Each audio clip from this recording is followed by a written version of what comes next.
சுடர் வெளிச்சத்தில் ஒளிரும் ஆயிரக்கணக்கான கண்ணாடிகள். மன்னர்களின் மாயாஜாலம் எதுன்னு சொல்லி பார்க்கலாமா வாங்க. இந்தியாவின் வரலாறு என்பது அரசர்களின் வீரம், கலாச்சாரம், கலை மற்றும் கட்டிடக்கலை ஆகியவற்றின் சங்கமமாகும். அதாவது அம்பர் கோட்டை இந்தியாவின் ராஜஸ்தான் மாநிலத்தில் உள்ள ஜெய்ப்பூர் நகரத்தில் இருந்து சுமார் 11 கிலோமீட்டர் தொலைவில் ஆரவள்ளி மலைத்தொடரின் ஓரத்தில் அமைந்துள்ளது. கோட்டையின் அடிவாரத்தில் அமைந்துள்ள மாவோட்டா ஏரி இந்த கோட்டைக்கு அழகிய தோற்றத்தை வழங்குகிறது.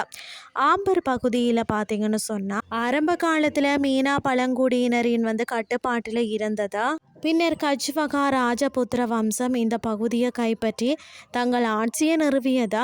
கச்வகா வம்சத்தினர் பல நூற்றாண்டுகள் ஆம்பர் பகுதியை தங்கள் தலைநகராக வைத்திருந்தனர். இதன் காரணமாக தான் ஆம்பர் அரசியல், இராணுவ மற்றும் கலாச்சார முக்கியத்துவம் கொண்ட நகரமாக வளர்ச்சி பெற்றது. ஆம்பர் கோட்டையின் கட்டுமானம் 1592ஆம் ஆண்டு தொடங்கப்பட்டது. இந்த கோட்டையை கட்டியவர் தான் பார்த்தீங்கன்னா கச்வாகா வம்சத்தின் புகழ்பெற்ற அரசரான ராஜா மான்சிங் ஒன் ஆவார்.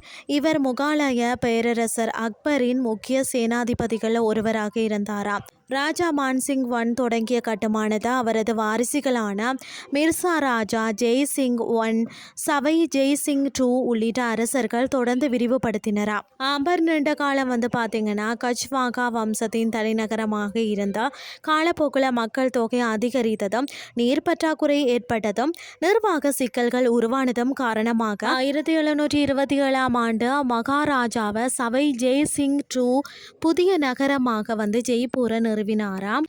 இதன் மூலம்தான் தலைநகரம் ஆம்பரில் இருந்து ஜெய்ப்பூருக்கு மாற்றப்பட்டது. ஆம்பர் கோட்டை ராஜபுத்திர மற்றும் முகாலய கட்டிடக்கலை கலவையின் சிறந்த எடுத்துக்காட்டாக விளங்குகிறது. கோட்டையில் சிவப்பு மணற்கற்கள் மற்றது வெள்ளை மார்பிள் மற்றது கற்கள் பயன்படுத்தப்பட்டுள்ளது.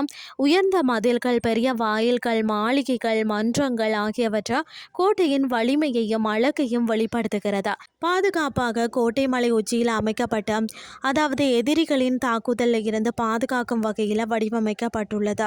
ஆம்பர் கோட்டையின் முக்கிய பகுதிகள் பார்த்தீங்கன்னு சொன்னால் சூர்ஜ் போல், இது கோட்டையின் முக்கிய நுழைவாயிலாகும். கிழக்கு நோக்கி அமைந்துள்ளதால் காலை சூரிய ஒளி நேரடியாக படும் வகையில் தான் அமைக்கப்பட்டுள்ளது. மற்றது பார்த்தீங்கன்னு சொன்னால் ஜலேப் சவுக், இது கோட்டையின் முக்கிய மைய வளாகம். போர் முடிந்து திரும்பும் வீரர்கள் இங்கு திரண்டதாக வரலாறு கூறுகிறது. அடுத்தது தீவான் இ ஆம், பொதுமக்கள் தங்கள் குறைகளை அரசிடம் நேரடியாக தெரிவிக்க பயன்படுத்தப்பட்ட மன்றமாகும். மற்றது தீவான் இ காஸ், இது அரசு குடும்பத்தினருடன் முக்கிய ஆலோசனைகள் நடத்தப்பட்ட தனியார் மன்றம் இதுவாக தான் இருக்கிறது. அடுத்தது பார்த்தீங்கன்னு சொன்னால் சீஸ் மகால்.